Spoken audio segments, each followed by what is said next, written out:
just one way of looking at it. And Bill, I'll turn it back over to you. Okay.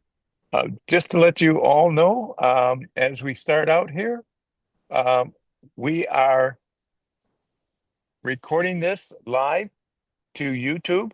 And so you will find a YouTube version of this up at NWSOFA.org. When you go up that to our website, you will be able to click on a tab up on the top that says YouTube, and you can just follow it from there. What you're looking for, if you want to watch it later on, is the live YouTube version. And it should be ready to go about 35 seconds after this. Since this is a live video, if you do not want your face on the video, please turn off your video. Don't leave, just turn off your video. Okay.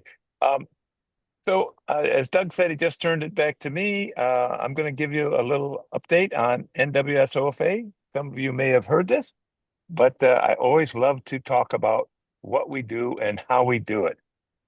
So it'll take me a second to get my slides up here. Okay.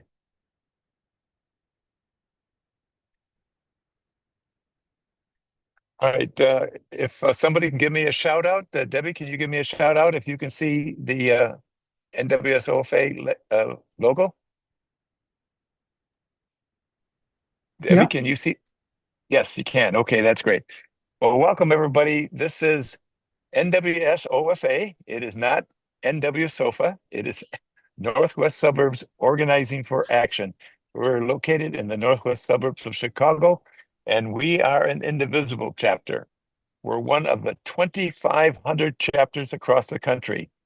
And if you're looking at that map, every one of those little dark spots is a chapter. We are growing at the rate of 5 to 8 a day. As kind of the pushback to this administration has coalesced a tremendous outpouring of people joining our groups. I understand there's only one legislative district that is not covered with a indivisible chapter. Our goal in presenting these programs is to help you understand the facts, sharpen arguments, and communicate with your teams, your audience, or your friends. Indivisible NWSOFA started out in the Northwest suburbs, but now is a national organization. On the left-hand side, you can see our twin snowflakes in orange. That's our communications group. On the right-hand side is our issues team. You'll notice that there are 10 issue teams on the outside, starting with gun violence prevention at the top. Those are what we had up to January 1st of this year. And then we've added another 9 issue teams. You can see them in the lighter blue in between or inserted. So a huge, huge organization with almost 9,600 local members and 23,000 national on Zoom. And here are the new issue teams and who is driving them. We also have our secret sauce, we call, is our leaders. Just had that slide on that. We do a lot of attendee to attendee conversations on our morning Zooms, our Friday happy hours, and sorting soup. And we also have individual Zooms for every one of our groups, which means throughout the month, you see a ton of Zooms coming out from us. Tonight, we are pleased to have Doug Day presenting Building Bridges, Not Walls. Doug, I'm going to turn it over to you. Would you like me to bring up your first slide? Thank you, Bill. Well, I'm going to start with a little overview here. Okay. And we're here because I've written something down. I'll just read it to you, folks. We're here because we are living through a moment of social and economic change. People are anxious. there's anxiety all over the place. People are confused, people are angry, and people are looking for someone to blame. Our fight, and it is a fight, is not with the person we may be talking to face. It's really with the people behind that person, the propagandists, the power brokers who have created anxiety and fear through misinformation, exaggeration, and deception. I believe our goal is to use conversation to create relationships in order to break through that programming. Those we engage with hopefully will come to understand that the person that they are talking to has more in common with them than with those who influence them, but of whom they will never come in contact. We are all in this together. We are Americans, and we are being divided. We are being antagonized. And I'm hoping that we can use conversation to try to establish more cordial relations with people. So, with that, Bill, we could go on to the first slide if you like. Right. It will take me about 10 seconds to get that up. It's just Okay. the title page. Okay, I am pulling that up right now. All right, you should be seeing it right now. Yeah. Can you? And so, um, it says the subtext here is how to fight clean in a dirty fighting world. And once we get into some of the descriptions of what the dirty fighting looks like, I think you will all recognize it. And let me just say, too, I'm going to try to do this in about 20 minutes, and then we're going to open it up for discussion and questions and all of that. There's no pictures, it's just text and conversation. There are a few basic things I would like people to be able to remember, and hopefully the clean and dirty fighting skill set at the end of the talk maybe can be downloaded so people could use that on their own. So first, let's start with the perceptual process. It provides an understanding for why we may find ourselves in disagreement or conflict with others. Perception, and you can go to the next one, Bill, is a subjective activity. The activity and the subjectivity begin, of course, with our five senses. Some people believe that there is a sixth sense, extra sensory perception, but we'll just stick with the five biological perceptors that we have. And that's, sight, hearing, taste, touch, smell. And perception is the way we understand and interact with the world around us. It is a three-step process. We select what we're going to be aware of, the stimulus. Then we organize it into some meaningful configuration. And then finally, we assign meaning or interpretation. Okay? So that is the activity. And within those three distinct activities are also degrees of subjectivity. Um, you know, if we look at the senses, some people may be hard of hearing. Okay, so that's going to be a problem for how they perceive sound. Or, we wear glasses because we're nearsighted. So we can see that is part of the human situation that we deal with. So part of the subjective area now comes in, also in process with the activity, with the action. These are active things that we do. Perception is not passive. We are not like sponges just bringing in meaning. We are actively engaged with what we do. So we actively select what we're going to be exposed to. If we go see a movie, we've selected to be exposed to that. If we decide we're going to read the New York Times, we're selecting to be exposed to that. If we want to watch Fox News, we're selectively exposing ourselves to that. So there's a whole raft of selective exposures. Then we also selectively remember or retain things which we feel are of interest or value or important to us to remember. Other things that we may not be interested in, they'll just go right away. We don't remember them. So these are parts of the perceptual process.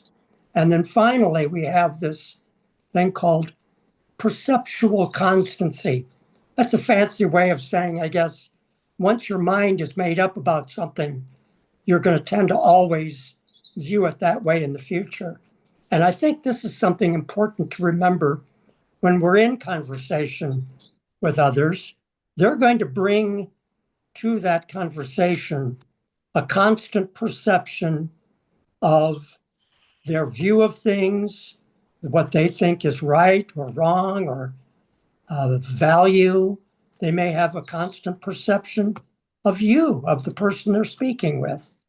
And perceptual constancy is a very beneficial thing for us because it allows us every day to build upon our experience so we're not constantly re-engaging with the world around us. We don't wake up and say, what's that bright thing in the east?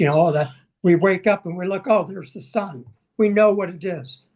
We build upon our experience. So that's a good thing about perceptual constancy. The bad thing, or the thing to be aware of, is sometimes we decide on how things are, perhaps based on insufficient information. And then we may be rigid in our thinking, and we'll need a lot more facts or information to get us to change our constant perception. I'm talking here about politics or activities, that sort of thing. Okay, Bill, we could move on to the next one. And here are more subjective factors. You can see that these subjective factors are so varied that it really causes, we need to remember this. We're talking to people. We say, how can someone possibly think that way or say that? Or, well, maybe it's their past experience. Everybody's past experience is different from everyone else. And we bring our past experience with us into any situation. That's part of how we are, who we are. So past experience is something I think we always have to kind of be aware of. Mood, person's mood. If you're in a good mood, you see things one way. If you're in a bad mood, you might see things a different way. What are the circumstances of the conversation? What are the present feelings that you have, or your mood? And the people around you, the environment around you, all of that. Somebody was talking the other day about having the conversation around the Thanksgiving table. I think it was you, Bill, that was saying that. Well, that's the circumstance, isn't it, for how the conversation is taking place. Then another subjective factor is what kind of expectations do you bring to the moment? Do you have expectations for some outcome, for some reaction, for how you're going to be received, what you think is right or wrong. Next up is culture, subculture, and tribe. We have an American culture. We have subcultures within urban, suburban, rural, male, female. And I put this one in for tonight, tribe, because I think in a sense we are starting to create our own subcultural tribes. Here we are tonight. I think we could all say that maybe we're a self-selecting tribe here tonight. And that might be a reason or an explanation for why we may see things in a similar manner. More subjective factors, gender, age. We know sometimes women perceive things differently than men. We see old people perceive things differently than young. So these are other subjective factors. And then we have another factor in how we perceive things. And Bill, if you bring that up, stereotyping. And stereotyping is a perceptual shortcut that we can use. And it's positive and negative depending upon the circumstance.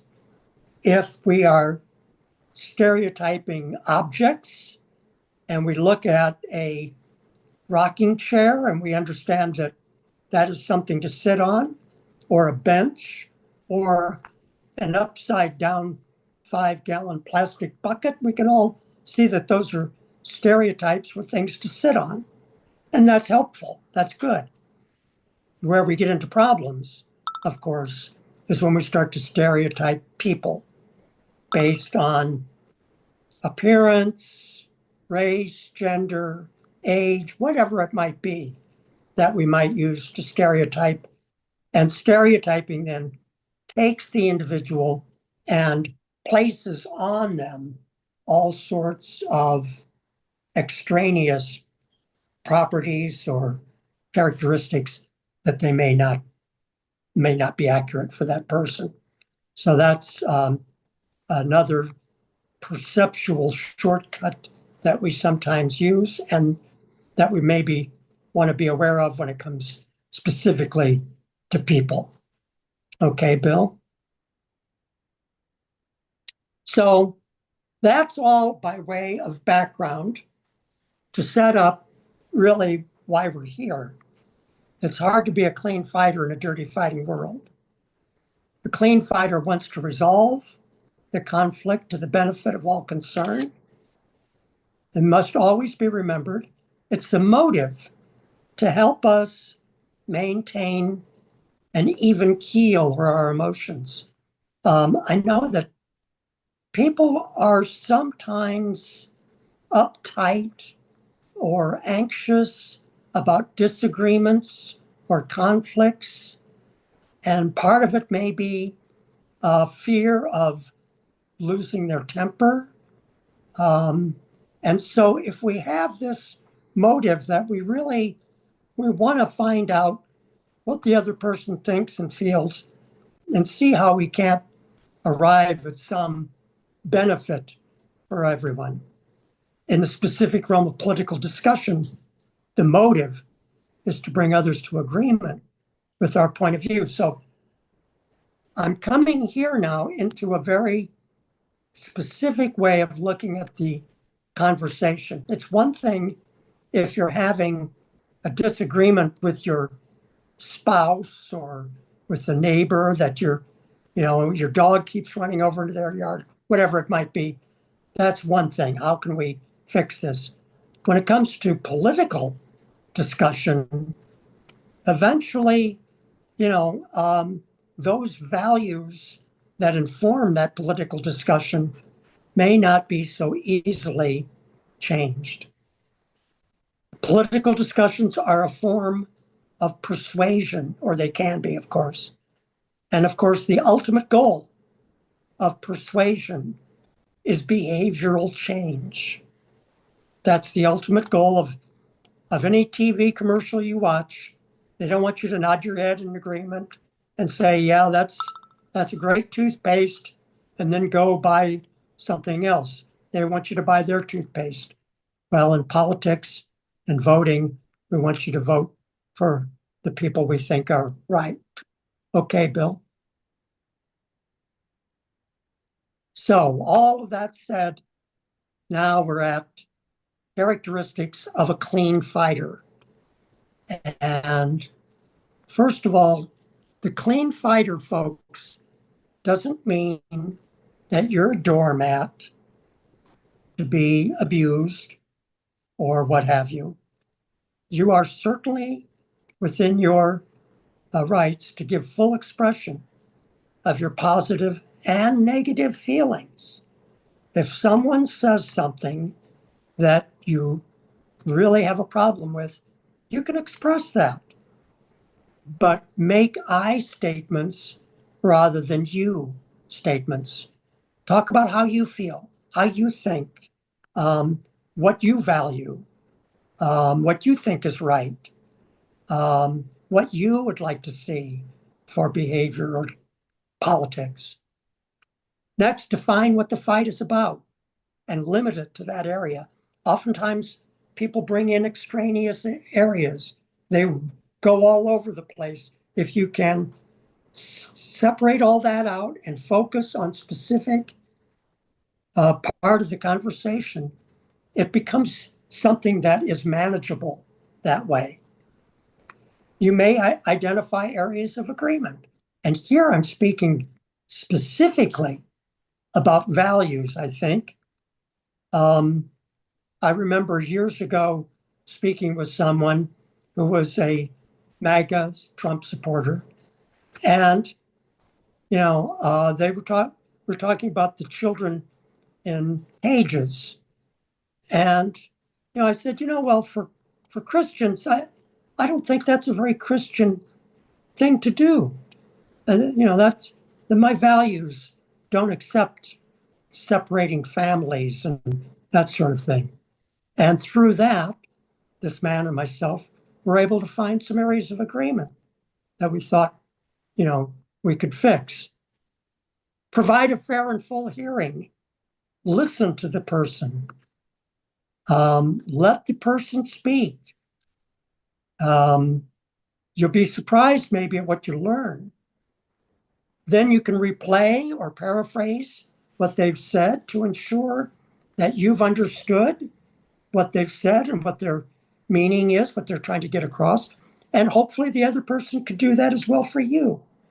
So you're replaying each other's arguments in your own words to establish a baseline of understanding. The next one, ask questions to get more information. This one, I think, is so important. So ask questions, let them speak, find out, maybe ask questions. Is the person think, and we're talking specifically about, Trump and MAGA and all of that, right? That's why we're here. Are they a libertarian maybe? Do they support Trump because of economic policies or libertarian point of view? Are they someone who just wants low taxes? Or maybe by asking questions, you'll discover maybe they're a Christian nationalist, that they want to impose their beliefs, their religious beliefs on people, that they think the world would be better that way. Are they just a fan of Trump? Maybe they're racist. Maybe they're QAnon. If you don't try to draw the people out, maybe you'll never know these things. And then also by asking questions, you start to learn how much does this person really know? How aware are they? Are they just a casual Fox viewer and they're just spouting a few headlines, or do they have any understanding deeper than that? If they bring up some obscure reason that you've never heard of, well, then you can say, well, I've never heard that before. Where did you find that out? Where did you get that? And you might discover, what kind of media they consume, which is where we started here. Are they MAGA? Are they a donor? Do they buy Trump merchandise? Have they attended a Trump rally? Without asking questions and drawing out more information, you may not ever know those things. And the other thing about asking questions, people like to talk about their things. And so you are establishing a sense of respect and give and take by doing that as well. Next, defend yourself from personal statements or under the belt attacks. Um, if they are calling you names, if they are ridiculing you, if they are, getting nasty, you can certainly bring that up, describe that you don't agree with that, you don't appreciate that. Now you're back to number one, giving full expression of your positive and negative feelings. You can certainly defend yourself at that point in time. And you can do it without yelling or screaming or getting emotional. You can use descriptive language rather than evaluative language. So description is that what we would all agree upon through observation. Evaluative language has the sense of opinion, editorialization. Let me give you an example. You might say, the Gaza situation, Israel it's genocide.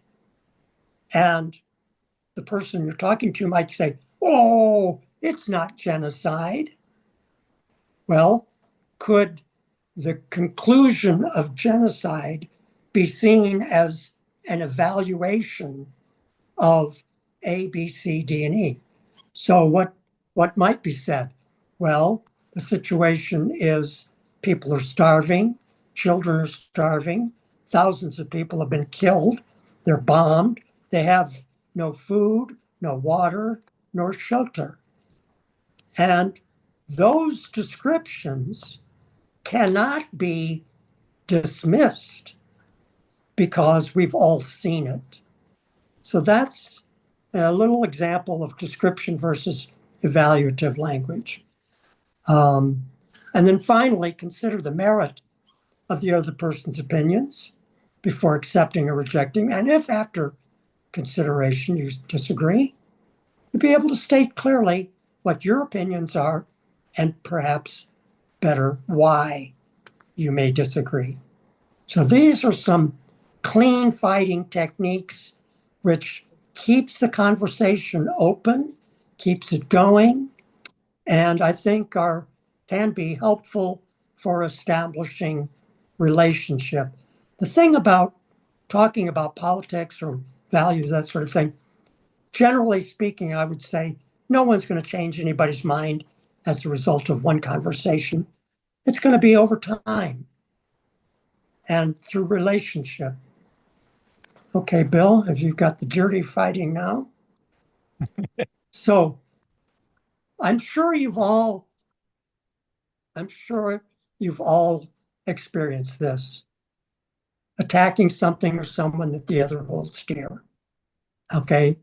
Um, Making fun of, if I wanted to, insult somebody, if I wanted to insult Bill, I could say something about the Chicago Bears, you know, um, saying that, some people like the Chicago Bears, other people like professional football. So, so, you know, those are, attacking something that someone holds dear. Uh, Next, refuse to take the fight seriously. or the other person's feelings seriously. And I'm sure you've all experienced this of someone laughing, rolling their eyes, making faces, saying, "Oh, come on, get real," or "You've got to be kidding me," or "You can't be serious." You know, those kinds of, if you refuse to take the fight seriously, in a sense, what you're doing is you are refusing to accept the other person's feelings as legitimate. And that's, I think, a disservice. Next, explain how the other person is thinking or feeling. Oh, you just think this, or you want that, or you're doing this because of such and such. So, this type of thing is like the other person has somehow a ticket into your mind that understands what your motive is. And no one understands people's motives. All we know is the behavior or the things that we see or hear, but we don't necessarily understand what the motive behind that is. So when you explain to the other person what they're thinking or feeling, that is taking control, if you will, of their life or their experience, their feelings. This one I think you might run into a lot. Get emotional, erupt in anger. It is my, I'll use it, it's my stereotype that of conversations I've had with people, oftentimes they get very emotional, these MAGA people.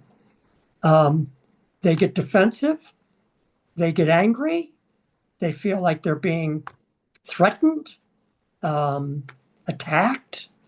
Um, and so we want to try to avoid getting emotional or anger. And furthermore, when someone is emotional or angry and volcanic eruptions of feelings, you're not going to be able to make any kind of headway on having a rational discussion as long as that emotion or anger is clouding the whole conversation. So I guess, you might want to consider just stepping back, letting that happen. And there's another way of looking at it too, which is sometimes it's good for people to vent, to get rid of that anger, that emotion, and and then come back later at another time and try it again with the conversation. Hitting below the belt, we talked about for a clean fighter to defend against that. Um, being snarky, um, being insulting, um, any other sorts of, below the belt kind of comments.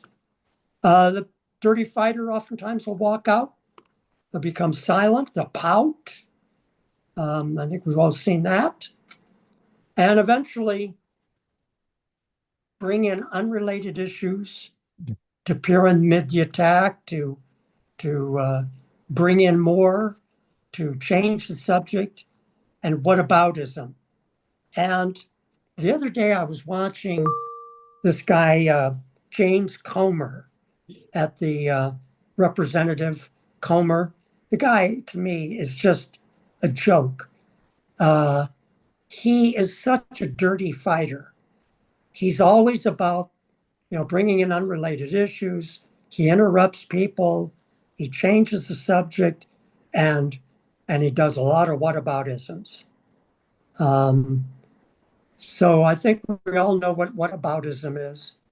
Um, and I think you've probably all experienced someone who wants to change the subject or going, like, well, 10 years ago, Bill Clinton did this, that sort of thing. And that's just not productive conversation. Okay, Bill. And finally, we have the final two for dirty fighting. to lie, to be deceptive, to be unethical in order to win.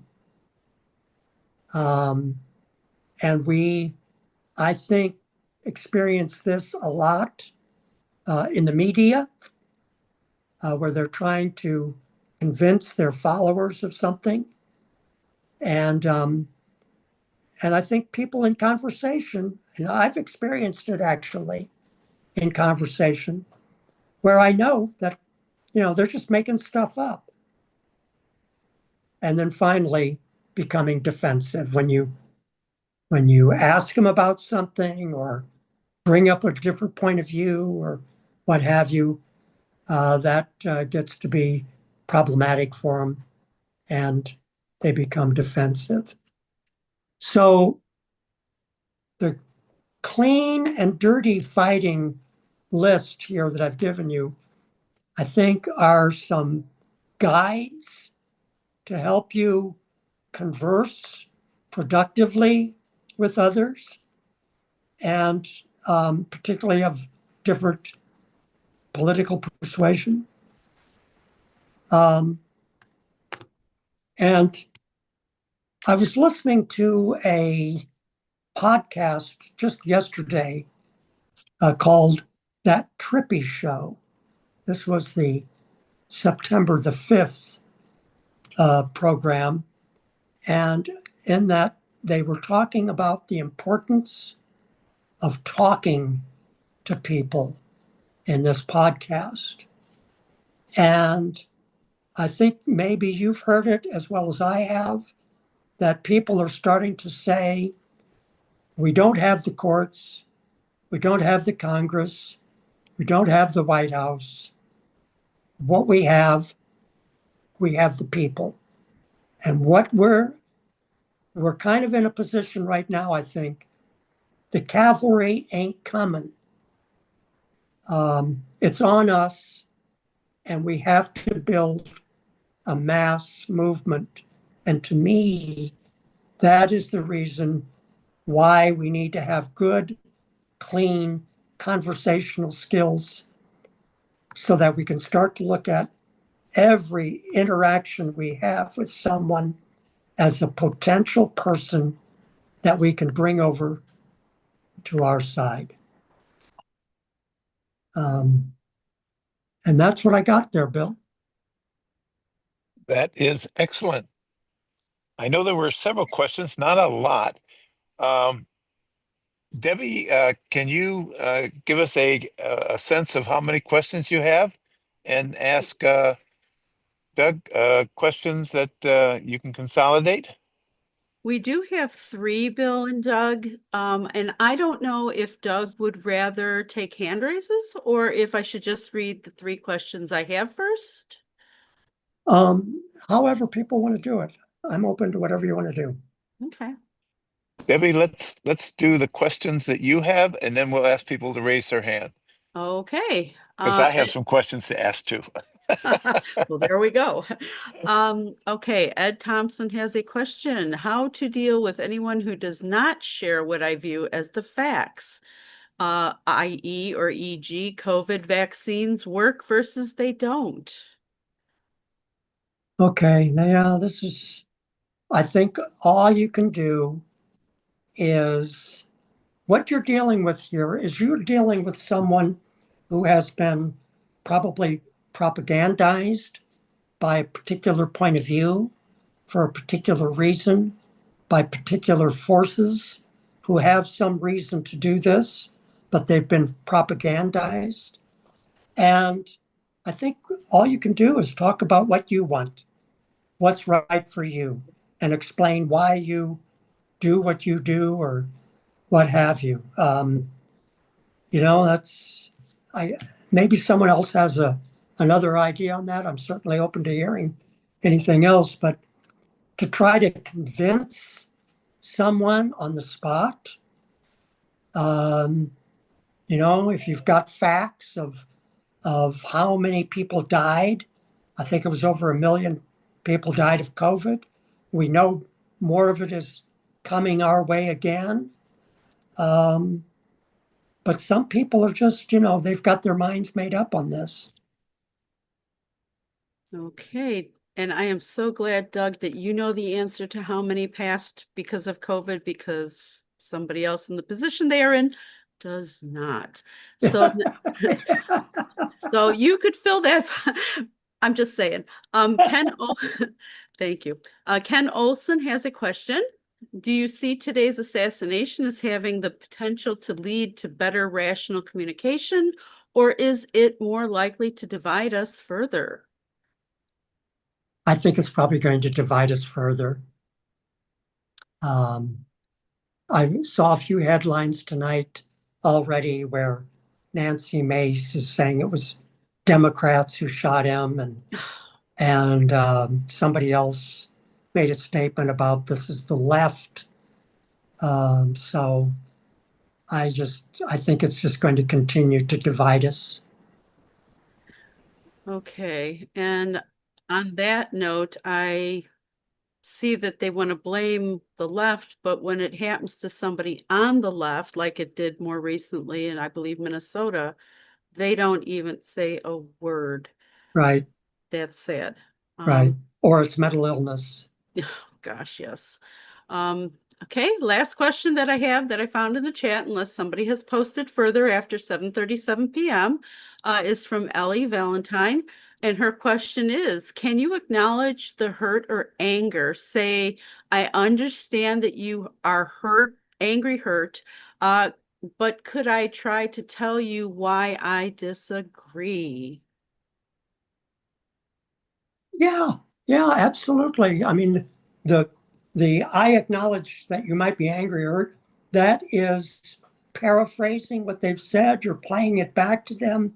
You are telling them that you heard what they said and you took it on. You understand it.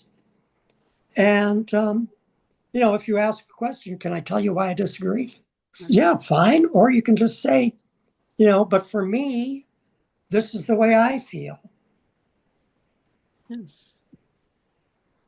Okay, I did find another question. Nora Evans has.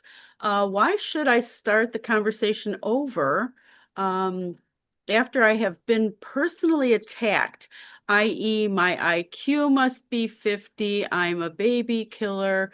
I refuse to be treated like that. Yeah, boy, that's a great question. And the first question, I guess, would be how valuable is this relationship to you with this person? If it's someone in passing or that is not central to your life, maybe move on. If it's a family member or someone that you're close to that you want to invest in, then you're going to find a way to try to come back and explain to them that what they said hurt your feelings, that, and from your point of view, and give full expression once again of how you personally feel or think about things. Okay, and that was the last question I have, Doug. So we do have a couple hand raises right now. And I know Bill had some questions for you also. So if we would like to go to Josephine, I will ask her to unmute. Go ahead, Josephine. Hi, greetings from central New Jersey. I'm sorry I didn't catch the beginning, but I really am enjoying this presentation tremendously. And my question is based on a real world situation. Maybe you can give me some suggestions. I have a friend whom I've known since college, maybe 50 years now, right? And I know that in the past she's been a Trump supporter. We recently went out for our annual birthday lunch, and we don't talk about politics, but during the lunch, she said, I want to get this right. She said, I don't listen to the news that much anymore, because she used to be like glued to Fox. So she said, I don't listen to the news that much anymore. Like like offering an an olive branch, whatever they call that. And then Yeah. she said, I listen to podcasts. And I thought to myself, that could be worse. I don't even want to know what podcast. Maybe it's Joe Rogan. Oh, So I didn't say anything. But now I'm feeling like I missed an opportunity there and I want to follow up. So what do you suggest? Yeah, ask her what podcast she listens to. Yeah, that'd be interesting to find out. And then you could tell her if you listen to any podcasts and see if she'll try one of yours and you could try one of hers. Yeah, thank you. And just as a follow up, I don't know if you know about empathy circles and related training and what you think of that nonviolent communication material. I don't I don't know about that. I've never participated in that. I know, I mean, empathic listening is when you simply listen to understand how the other person has feeling and what they've gone through. Sympathy is if you take on their feelings. Empathy is if you mentally understand their feelings. There's a little slight difference between sympathy and empathy. And empathy, I suppose, would be an empathic circle, would be people sharing with each other and maybe giving support and strength to each other. Yeah, I've taken some training in this area and I definitely want to do more in that area. Thank you. Yeah. thank you, Josephine. Okay, Adrian, go ahead. So I have several MAGA people in my life, and I'm wondering, once the attacks start to get personal, I think you covered this very briefly. Do you have any skillful ways of getting people to realize that those are personal attacks? Well, I think what you have to do is call them out on it and just say, you know, I don't appreciate it. Start it with an I statement. I don't appreciate when you say this about me or that about me.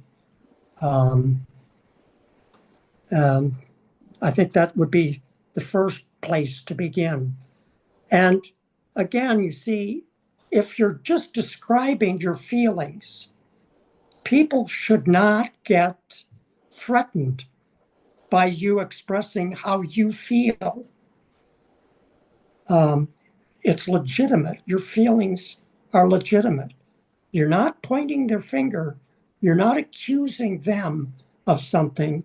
You leave that to them, but you're expressing how you're taking it, how you're hearing it, how you feel as a result of it. And a smart person understands, I think, that if someone is saying things such as that, how you feel, that they should be able to put it together that, you know, maybe they crossed the line. You know, hopefully they have some regard for your feelings, some empathy for your feelings. Okay, Adrian, did that help? Adrian, did that help? Did that answer your question? Oh, I think she put her hand down. I don't know where she went to, but He might have left. yeah, she might have. It's possible. Was it We don't something I know. said, Adrian? Yeah. Was it something I said? Yeah. Now, come on, Doug. But we can go on to Cynthia. Go ahead, Cynthia. I have a couple of things. I think they may tie together. The first one is I usually try to say, help me understand why you feel that way about an issue. Good. But sometimes I get a little frustrated, maybe a lot of frustrated, when they're using rumors or such as facts. Is it better to try to work through that part of the conversation, or is it better to take a timeout? Well, if you can continue on an even keel, I think it's better to keep asking questions and keep the conversation going. And you say, well, where did you hear that? Or I'd never heard that before. Tell me more, and see if you can keep drawing them out into it, um, and then say, well, I don't know. I've never heard that before. Yeah, I just don't think emotions are help, but sometimes you just get so frustrated. You just go, Yeah, oh my absolutely. word, where did they get that nonsense? Yeah. And that's when your original goal kicks in again of how can we resolve this to our benefit? If you have, if you, if the relationship is valuable, you're going to put in the time and the effort. Um, I'm not a Pollyanna about this. If it's just a casual relationship, I might say, "Hey, I'm out of here," you know. Um, but if it's a meaningful relationship, then you keep trying to find the ways to express yourself and understand the other. I had a very dear friend for years who was a rabid right winger. He was a great guy, but he was just, a right winger. And we went around and around and around for 25 years. But it was a relationship that we both valued. And so we kept trying to come together to talk and to enjoy each other's company. Okay, hopefully that helped you, Cynthia. Yeah, I have a friend who's a libertarian, or I take that back. She calls herself an independent. She has voted libertarian. She voted for Trump in 2016, I think. But the last two times she's voted Democratic. And so I try to listen to her. I find people's views on things very interesting. I try to keep an open mind. I'm not always successful, but I hear things from her that I have no access to knowing. She hears things from some of her conservative friends, and then she has liberal friends too, besides me. But but I get to hear kind of the logic that the conservatives are sometimes using, and it gives me a greater understanding of what we're up against. Absolutely. She's a great resource. Yeah. She's a great friend too. Yeah, good. Yeah. Thank you. Yeah, thank you, Cynthia. Okay. And that, and Cynthia too, that she said she voted Democratic. That is a real opening that she's expressing something is not quite right in her world for her to have voted Democratic, I think, particularly if she's a libertarian.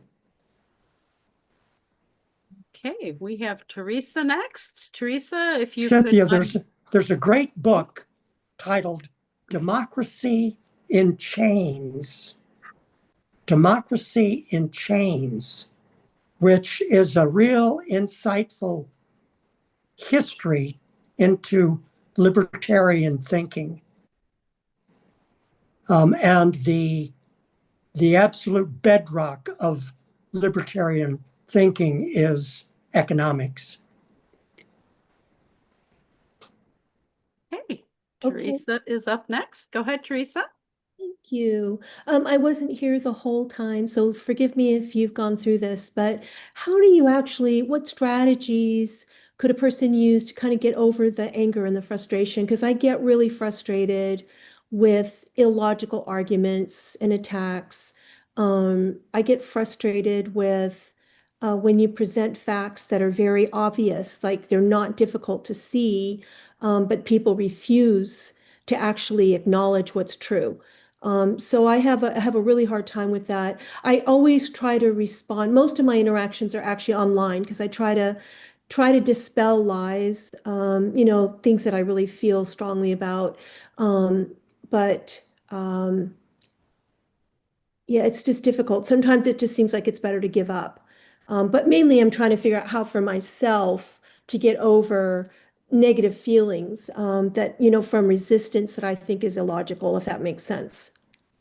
Well, I think first of all, you could go to number one on the clean fighting, which is give full expression of your positive and negative feelings, explain why you may think differently or whatever.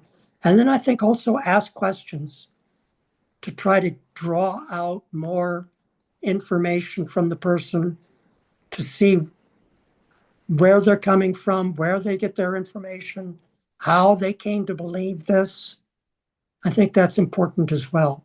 And while we're here, Bill or Adrian, are we able to put those in the can we put those two slides about clean and dirty fighting in the comments or the chat so people could download that and take it with them?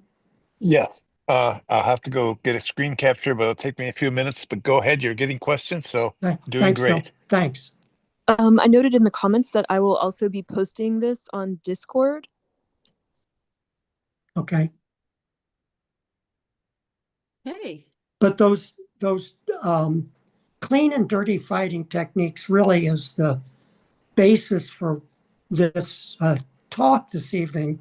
And I think these are skills that if you have them in front of you or, in your possession, you can go back and look at and continue to take some of this and bring it into conversations you may have in the future. Thank you. Thank you, Teresa. Okay, Richard, you are up next. Um, uh, I have a OPCA who is Republican, and I'm a Democrat. He used to vote Democrat, but he's not anymore. And we always argue the truth about Trump, and I say Trump is not good, and he keeps saying Trump is good. But what do I do about that? Ask him why he thinks Trump is good. Ask him what he likes about Trump. Ask him why he thinks, he's winning with Trump. What does Trump give him? Does he have? Maybe you'll find out. Does he have economic anxiety? Does he have cultural anxiety? Does he have fear about being taken over by immigrants? Is he maybe a Christian nationalist that thinks the world would be better under, religious law or something? I just keep asking questions to try to get the person to share more with you so you understand what it is that they're getting out of the Trump presidency. What does he do for them? Is it just, does your friend feel like he's getting even with those people, or that he's retribution for those people, or, see where he's coming from? Does that help? Yeah, he said, yeah.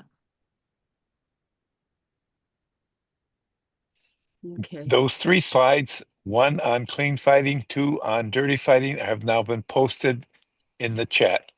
Thanks, Bill. Thank you. All right, Donna, go ahead.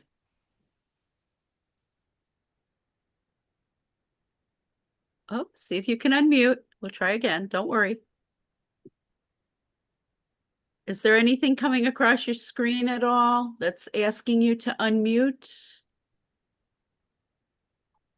No, she's got nothing coming across, and I've asked several times. So I think we are having a technical difficulty type aspect. Cynthia, I had a cat just like that for Yeah. 15 years. So we can hold on for a few minutes while Donna sees if she can figure out how to unmute her mic. Oh, she did it. Oh, yay! Hey. I believe it finally happened. Can you hear me? Yeah. Yes. Beautiful. Okay.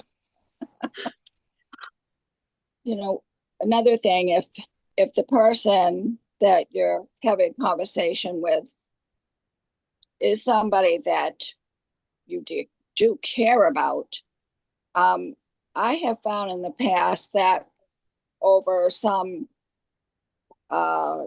issue of something that has happened, they say, and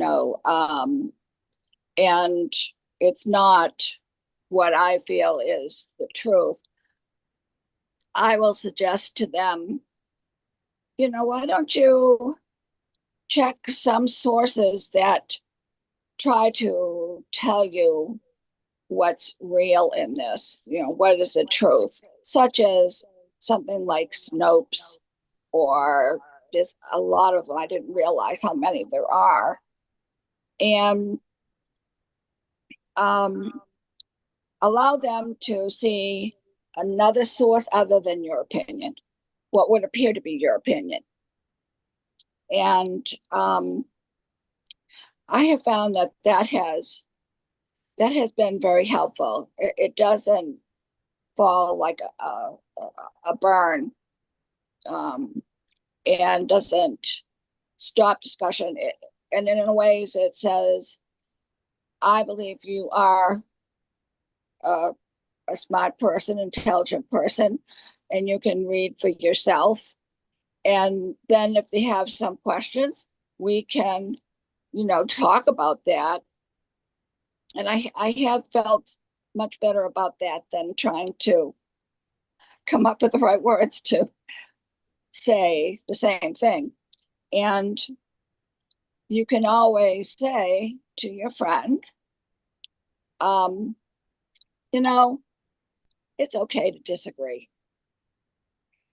And to one person I said this to, I said to her, it's okay that we disagree. I still love you. And I let it go at that. And but maybe a few days or a week or so later, she got back to me and said, I don't really like Trump. And we started more of a discussion, and I just let her lead the discussion and tell me some of the things that she herself was discovering. And, we're close friends, been friends since we're knee high. And I love her dearly, and I'm just very thankful. I was very thankful that she was able to see something different. Yeah, that's great. That's great. That's such a good story, Donna. And I found another question that was just put in there, Doug. So let me go to that before we go to Elizabeth. The question is from N.R. Baker. Can you address the different perspectives of different generations? E.g., if you ask boomers how JFK died, they would answer he was assassinated. Ask someone much younger, and they may say he died in a plane accident. JFK Jr., I believe is the late 80s. So I don't know if you have any feedback on that. Well, you wanted to try to set straight, talk history. Boy, that just opens up the opportunity to have a really, really great conversation to talk about recent American history. That could be a lot of fun. So yeah. So we will go to Elizabeth. Go ahead, Elizabeth. Hi, can you hear me okay? Yes, I can. Good, okay. I just wanted to say that I found a really good way, and unfortunately it was an argument with my boyfriend, so tempers were high, but nevertheless, this worked. He was starting to bring in, we're arguing about one specific incident, you know, and I had one way of looking at it and he had another. And so that, of course, that's how we are. But anyway, he started to bring up things from like 10 and even 30 years ago, right? So I said, what are you talking about? I said, we're talking about this. We're fighting about one thing. We're fighting about what we just talked about in this phone conversation and got angry at. I said, we could fight about the other things later, but right now, just fight about this one. And of course, I wouldn't say it like that to a casual person that I'm talking to on the bus or something. But I might say something like, well, that's another discussion for another day. Could we just talk about this one thing we were just talking about for now? Yep. And were you Anything able to to do that? de-escalate? Yeah. Good. That's great. Yeah. That's Okay. that's right there on the list, isn't it? Yeah. Thank you. Yeah. Thank you, Elizabeth. Okay, we don't have any other hands up right now, Doug. So Bill, would you like to inquire? Well, yeah, I mean, this has been a great presentation, Doug. Thank you so much for doing this for us. And I think there may be other opportunities to expand on this. As you know, myself, Jim, and some of the other people have been going to these current event, we call them mega meetings, and in a group setting, and that's my question, is in a group setting, you don't seem to have the opportunity to ask questions. It becomes a little bit of a rapid fire. So how do you, in these meetings, there's 20 to 25 people that are there, and you've got one person brings up something, you're trying to counter that, another person is saying, where are you getting the facts from? We don't believe that, yada yada yada. Any ways to grease those issues and keep people focused and keeping them one-on-one that you could recommend? Boy, it would sure be great if you had a moderator for that. That would be That- very helpful. And we look at do have a moderator, but he doesn't. He's on the other side. Referee. Yeah, because a moderator should be able to keep control of the discussion to make it more productive. But if people are talking over each other, then it's unproductive, I think. And I heard you guys talking about that thing that you go to, that talk. And I live probably close to 200 miles away. If I lived closer, boy, you better believe I would be there. But a moderator would really, and you might, maybe say something about we're all here to talk and try to get to the bottom of things and understand things. Could we have some ground rules or something so that people are using their time productively? for that. But I think it's great what you guys have been doing up there with that get together. That's really good, I think. Yeah, when it was only one or two of us and up against 22, that was difficult. But now we've kind of gotten it a little bit better balanced here. And as these calls go on, um, I would appreciate any aha moments that you may have to just reach out to me. I see that Jim, who knows, who also goes to these meetings, has his hand up. Debbie? Yes, I already unmuted Jim because I knew he was waiting patiently. So Doug, we have Jim up next. Yeah, so regarding the moderator at these meetings that we go to, there is one fellow that comes to these meetings that he refuses to treat like the rest of us. This fella ran for Congress. I think the moderator is a little bit intimidated by it. This fella will interrupt anybody anytime. Everybody else has to raise their hand to be recognized. How do I make the moderator recognize that he's biased? I don't know. I don't know these guys. I don't know their personalities. So you could express to them one-on-one saying, I think you're maybe not quite down the middle of the road here. And once again, we're all here to try to gain some insight into the world we're living in. I don't know, Jim. Yeah, I think I'd have to get him offline. Yeah, Jim, we've had several meetings with him, just you and I and him, where he was asking us to do things Yes. to make I think maybe we could have that before meeting with him and just talk, because he says he wants to find common ground Yes, he does. that we can build. And I think he really believes that. But handling Mark, who is that candidate, that's a bull in that china shop that's tough for him.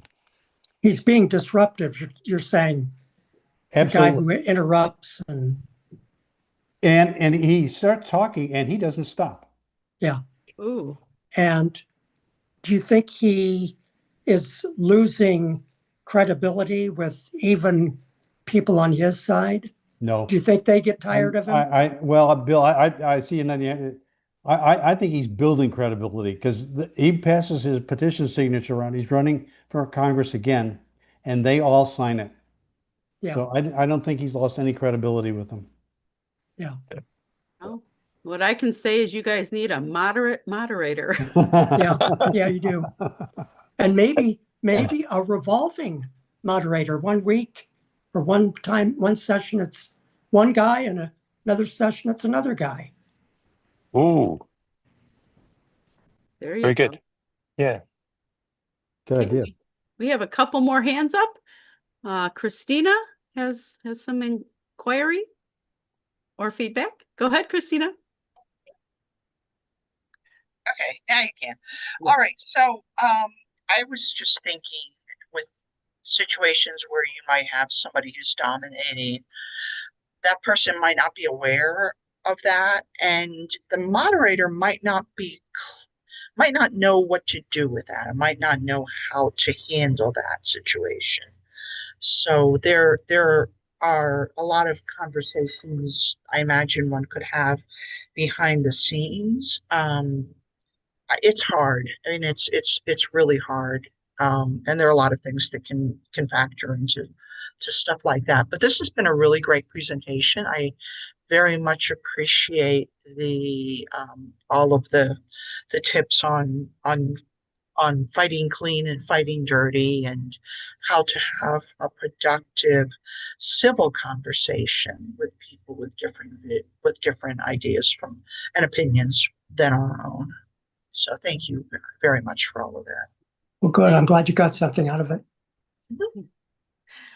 Thank you, Christina. Okay, Adrian, go ahead.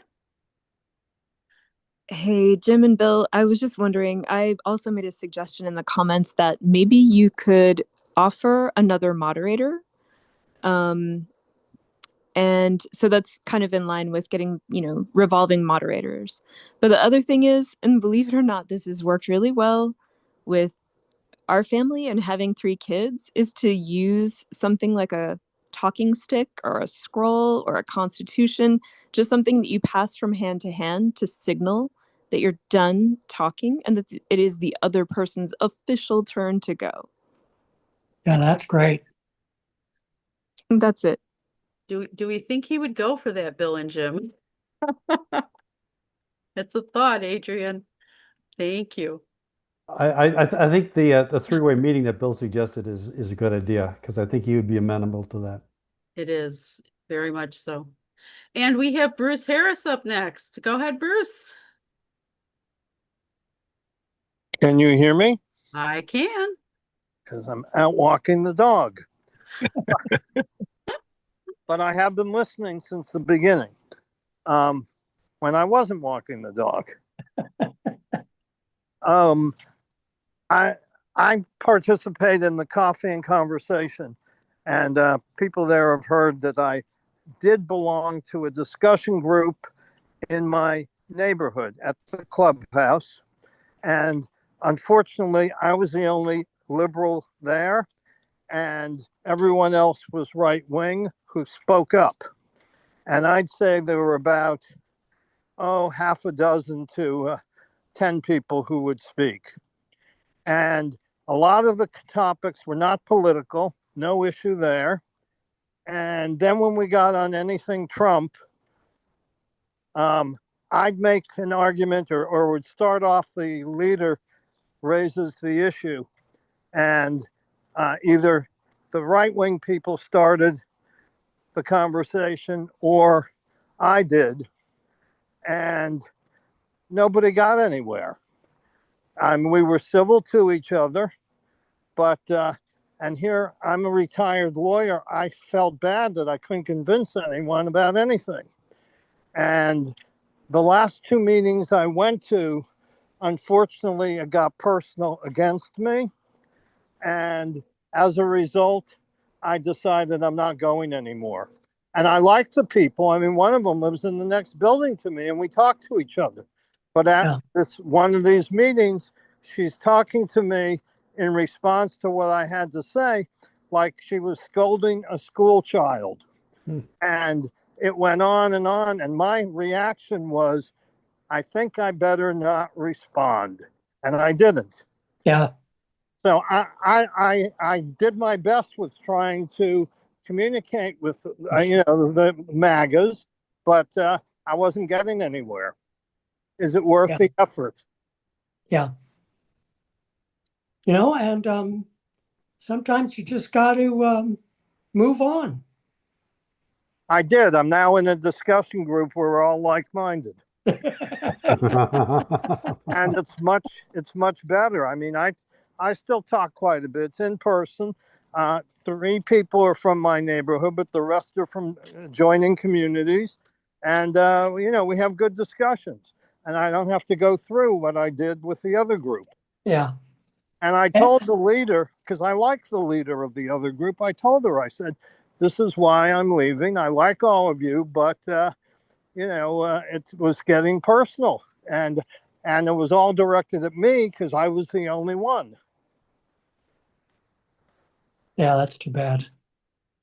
And really, it's the group's loss, because the more diversity, the better the conversation.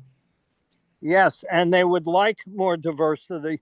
And I've spoken to other people in the neighborhood, and all of them have heard of the reputation of the group, and they don't want to go for that reason. Yeah. Yeah. Sad. Yeah, I mean, I did tough it out for a few months, but once it started getting personal, I said that's it. Yeah. Yeah. I think that's all you can do, Bruce. Yeah. So hang in there, have a fun dog walk, and thank you so much for joining. Okay. You know, the word has always been in the Midwest that Midwesterners are, well, you don't talk religion and you don't talk politics. That I'm, I've heard that my whole life, right? And part of the background on that is when the Midwest was first settled back in the 1800s, this area was so diverse of immigrants coming from all over with different religions, different political backgrounds. You had Jews, you had Poles, you had Italians, you had Irish, you had Brits. I mean, just diverse. And the way it was explained to me is you don't talk religion and you don't talk politics because you don't want to upset anyone, because next week you may need help putting out the fire in your field, or putting up hay, or raising a barn, or people needed each other. They worked together. And so they kept that separate in order to help each other. And now with our, our little cubicles that we live in and our cars we drive around in, we don't feel like we need our neighbors that much, People don't know their neighbors. And so that social cohesion has broken down a little bit. Definitely. I did find another question for you, Doug, before we go on to Sarah. Nora has a question. She said, Bill, Jim, you have been going to these meetings for a long time. How many people do you think you brought over to our side? 0. See, that answered really quickly there. Although I think a couple of them are slowly migrating, Yes. but they Yeah, haven't crossed the bridge yet. I just answered the question, and I agree totally with Jim. None. We haven't brought anybody over. It's interesting. I go not because I'm trying to bring them over. I do kind of enjoy the tussle, but I also want to know what is driving people. Something that Doug said, ask questions to find out where they're coming from, what are their backgrounds. And over the time, originally when I went there, I go, wow, these people look just like our people. But how did they get so screwed up? And what I found out is that there is a logic to where they're coming from. And it could be their parents were GOP. Maybe it is, in fact, they have a firm belief in limited government or smaller government, and you hear these things kind of come out, and I really like to understand where they are coming from, and it's taking a long time. Um, this last time we had several of our new gals there. Constance was there, Cecilia was there, and Dr. Chris was there, and they brought up some issues that, from their perspective, talking as a woman, as a mother, their backgrounds, the women in that audience started nodding their heads in I don't want to say full agreement, but you could see that we were scoring some points. We didn't convert anybody. I don't think we will, but I think that they started to go, wow, there is another side to our side. So uh, I do get concerned every once in a while that I'm living in a bubble, our bubble. So I do go to this to understand where that other side is. Okay. Good. Thank you, Bill. That's great. All right, Sarah, go ahead.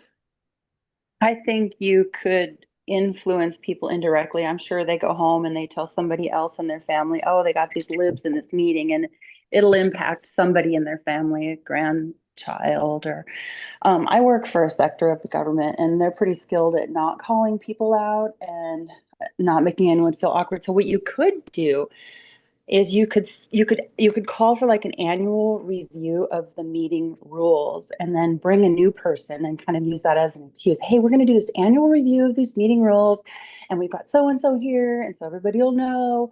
And that way this person won't know that it's about him and you're trying to rein him in, and you can just review those rules and make sure he's there and have a good person going through the rules.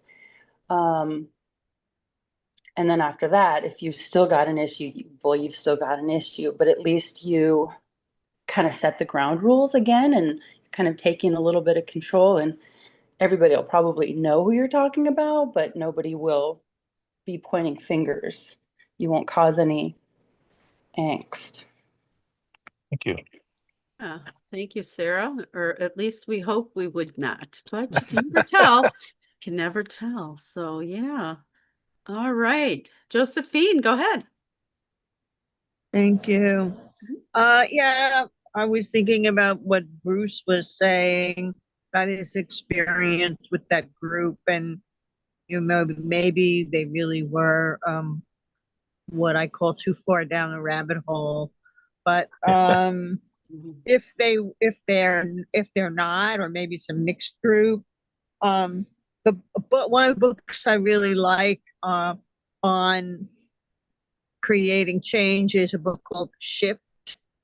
And in the book, they talk about the idea of the elephant and the rider. So whether you're talking about an individual or an organization, there's this idea the elephant is the emotional part of a person, and the rider is the mental part. And you need to address, if you're going to create a change, you have to address both parts, not just one of them. It's a really excellent book. I will say that in my own personal experience, that convincing never works. Convincing, I find, it's just two people resisting each other. So I prefer what's called the technology of enrollment. And I guess if someone wants to know more about that, you can talk offline with me.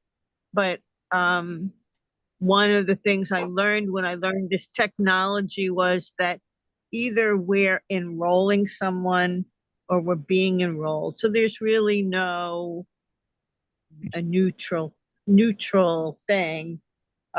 Whenever we're in conversation, we're either attempting to enroll someone or they're attempting to enroll us. And the other thing I want to ask was this: I went years ago, I think it was during the first Trump administration, to a meeting of this group called Braver Angels.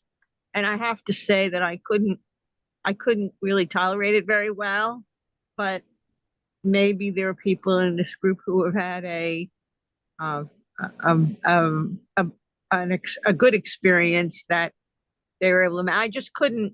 I couldn't listen to the one of the parts of the Braver Angels meeting that I went to involved listening to people who were Trump supporters say a bunch of illogical and irrational things, and I couldn't listen to it. I just couldn't do it. Thank you. Thank you, Josephine. Okay, Cynthia, go ahead.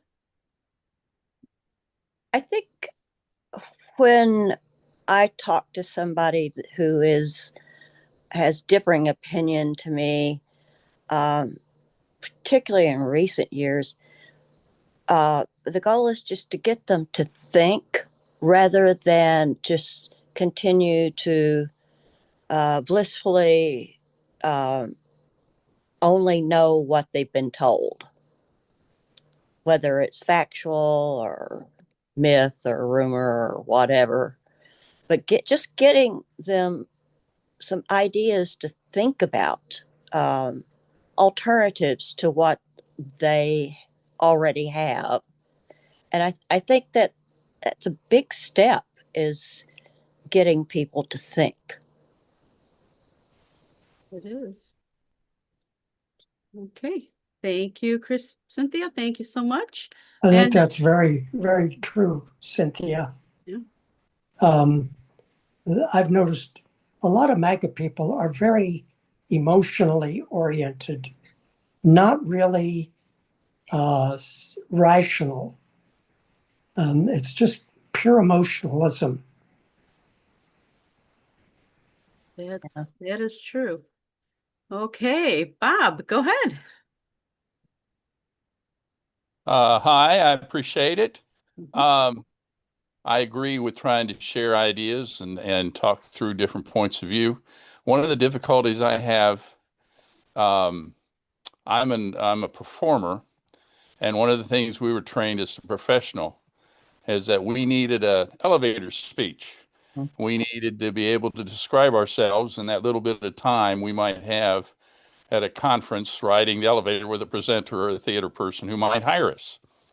And I'll be honest with you, and when I often talk, what I'm mostly hearing is anti-Trump and anti-MAGA, but I'm not really hearing what the Democrats or the rest of the folks are standing for.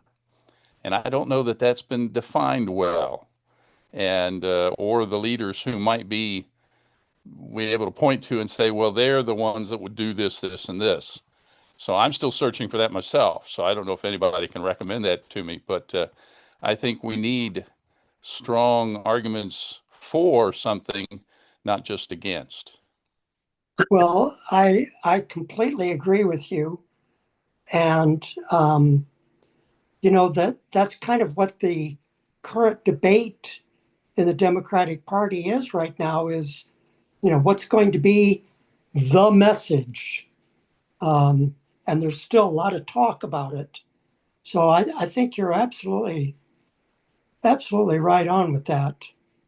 And just incidentally, I was an actor for 30 years, along with other pursuits, but I know what that elevator speech is about. And we do have a group within the organization called Vision Forward, who is I don't know if you have attended any of those meetings, Bob, but they are strategically trying to define that vision forward, not just for our group, but what it should be for the party or for Indivisible.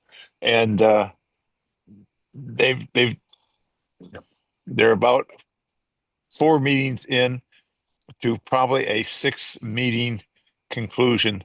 And I'm trying to think when the next meeting is. I think it just got moved to maybe I don't know. I will look it up in a second and I will put it into the chat here. But that you'd probably really enjoy getting on that and asking those questions. Okay, thank you, Bill. Okay, Richard, you are back up. Go ahead.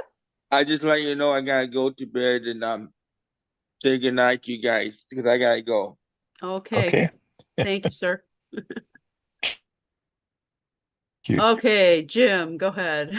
Got it. So I just want to endorse the Democracy in Chains. I have read that book. It's a great background to understand how we got here. And it just, I've recommended that book to so many people. I'd love to get Nancy McClellan to do a Zoom. I've tried to get in touch with her, but I used to get an email response. I don't anymore.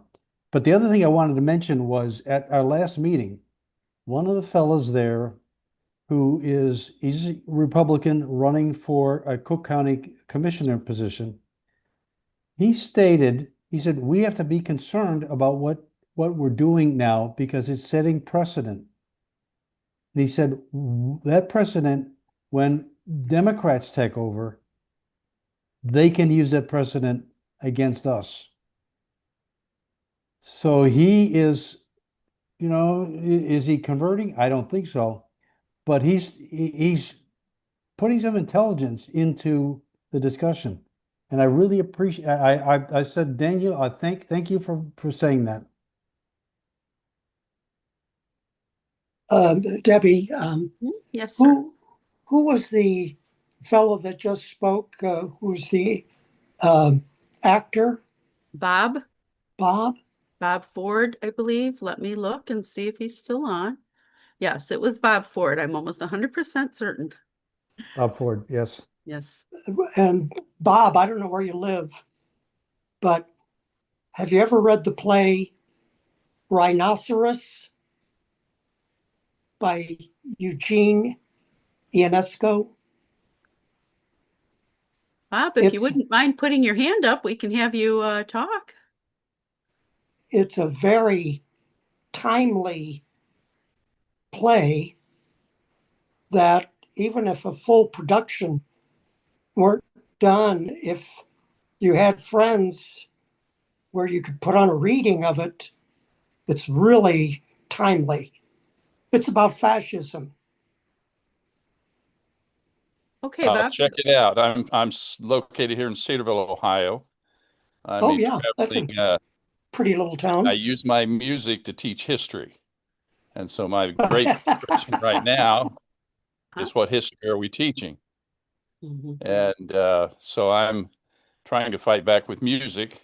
I think Bill, I'd sent you a sample there a couple months ago about one of the songs I'd written, but I don't know if they'll ever hit the top 40, but maybe they'll get people to think, you know. So, And music my is way a of way to fighting do back. it.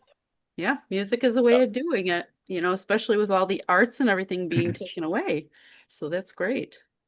Debbie, I see there's one more question, and then let's call it a night. We've gone about Yeah, 10, we have. 10 minutes over, and that'll be about 15. So go ahead with the last question. Okay, where did you see that question? Oh, not a question, a hand up. Oh, Oh, no, Bob just spoke. So Bob is oh, done now. Bob just spoke. Sorry, Bill. and did I not see Dr. Chris's hand up at some point here? I did not notice it. It was Was it? back up. There she is, asking you shall receive. There you go, Bill. Okay, Chris, go ahead. Yeah, hey, yeah, I had it up and then I put it back down. But just a comment about the current events group that you go to. I think it will be helpful to have a one-on-one with Tom and just have that conversation. The other thing, I think part of the challenge that you have is you don't have an objective moderator. You have a moderator that has, you know, even from the group's perspective, has taken sides. And the one, you know, I think there's an opening here because he mentioned in the last meeting that he really does want to hear, you know, multiple perspectives and things like that. So I think there's things that even as feedback for him, he could do, like not open up a meeting with something that is meant to be divisive from the very beginning. Like try and really work towards that. For example, you know, like he opens the meeting with a very biased statement, like could possibly be, you know, against the National Guard going in to, you know, create safe cities. Like I don't even get like what people are thinking, you know, like from the very beginning. So if there's a way he could be a little bit more objective, I think that idea of rotating moderators is maybe something to think about because we do it in your Zoom meetings, right, Bill? Right. So what, you know, and now that you're getting a little more balance in the group, I mean, you and Jim are very skilled moderators, right? So what would prevent you guys being moderators one week? And yeah, so anyway, I think it's worth a discussion. And then I think I heard somebody just talk about the ground rules. It is good every now and then to talk about group norms because things did get heated. And from what I understand, is they have gotten more heated in sessions that we haven't been at. So that was like heated light, which for me was a little bit intense. You know, the exchange that happened between the guy who's the running for office and then Jim. You know, I mean, and I don't normally see Jim get that worked up. So I knew there was history there, like meaning I knew that there was some background with this particular guy. So yeah, anyway, that's just that those are just my thoughts for moving forward. But I do think it's worthwhile. And maybe that would be another thing I would be curious about with Tom and with Flo is what is their objective? Like I'm really curious about the people in the group. What keeps them coming back? What are they hoping, you know, what are they hoping for by participating in this group? That just might be a good conversation to have. So anyway, those are my thoughts. Great.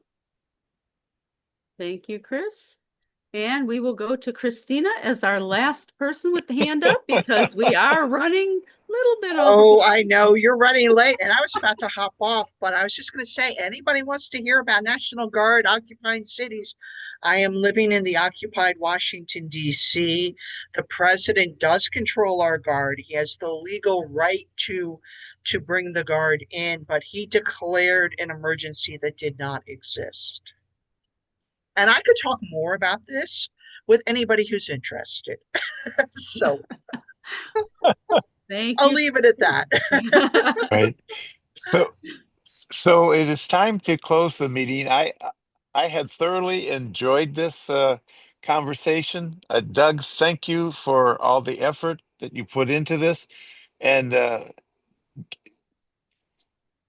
getting everything down to clean fighting and dirty fighting. I'm going to be looking at those because I like the concepts, but I think we both sides have to agree to do clean fighting. Anyway, this concludes tonight's Zoom meeting on building bridges, not walls. Again, Doug, thank you so much for what you put in, and to those that have hung on for as long. We had a lot more people than I had anticipated. This is a very hot topic, one that we could probably find ways to expand on if you're open for that, Doug. Adrian, thank you for bringing this to our point. As a note to everybody, Doug just started attending some of our coffee and conversations. He got engaged, and we started to find out that he had great credibility and background to do this. And I'm sure within our tribe, the group that are on this call now and that have been on these calls and are on the coffee and conversation, there are a lot of people who have background and history to bring light onto subjects such as this tonight. So again, Doug, thank you so much. And to those of you who will be at Coffee and Conversation, it is at 9 a.m. Central Time tomorrow. It's on the same Zoom link that you just used to get into here. So it'll be fun to hear what people thought about the meeting tonight here and where we should go. So have a great evening. Debbie, thank you so much. Adrian, thank you so much. It's been a joy tonight. Don't forget 9 a.m. Central Time. I may be a minute late. All right, I'm closing her out. And Thank you, remember, Doug. the video is now live on the NWS Northwest Suburbs OFA Organizing for Action. It's NWSOFA.org website. Just go up to that and then click on the tab that says YouTube channel, and you'll be brought up a link. Hit that, and you'll see all the videos that we do. I want you then to just select the live videos, which are those from the last few weeks that we've been doing these live videos, and you'll see tonight's already there. It'll be the latest one. Thank everybody for being here, and have a great evening. Now we're gonna get some dinner. Doug, Bill, Debbie, thank you so much. Thank you for the backup, guys. Thank you. Perfect. Good night, everybody. Good night. See you in the